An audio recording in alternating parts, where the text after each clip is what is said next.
Arestado ang dalawang Tsino matapos ireklamo ng pangingikil ng kapwa Tsino.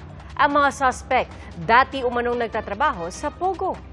Saksi si June Veneracion, exclusive. Walang kamalay-malay ang Chinese national na naka-shorts at green na t-shirt na may papalapit sa kanyang mga pulis. No. Back. Where police? Hey. Where police? No. Give me the bag. No. May isa pa siyang kasama na mabilis ding pinusasan. Entrapment operation ito ng Special Operations Unit ng Southern Police District sa Parañaque City, Miyerkules ng hapon. We are arresting you for the crime of estafa. Ginawa ang entrapment dahil sa sumbong ng isa ring Chinese laban sa dalawa.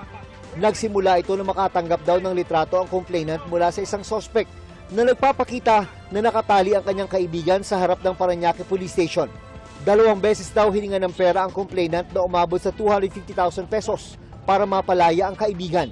Yung pangatlong hingilan ng suspect ay nagduda na yung complainant at nag-check siya through his friend na sa Parañaque City Police Station kung meron ba talaga nahuli na Chinese national. Kahit he found out na wala. Dito na niya nakumpirma na niloloko lang siya ng kanyang kaibigan sa tulong ng kasabwat. Kaya nagsumbong na siya sa mga pulis para ipahuli ang dalawa. Yung ating mga nahuli mga suspects ay kakasuhan ng brother extortion dahil yung kanilang paghingi ng pera ay mayroong threat. Wala pang pahayag sa ngayon ng mga suspect. Sa investigasyon ng PNP, lumabas sa mga dating Pogo worker ang mga suspect at ang complainant. Nalaman din na pugante para sa China ang isa sa mga naaresto dahil sa pagkakasangkot sa credit card fraud.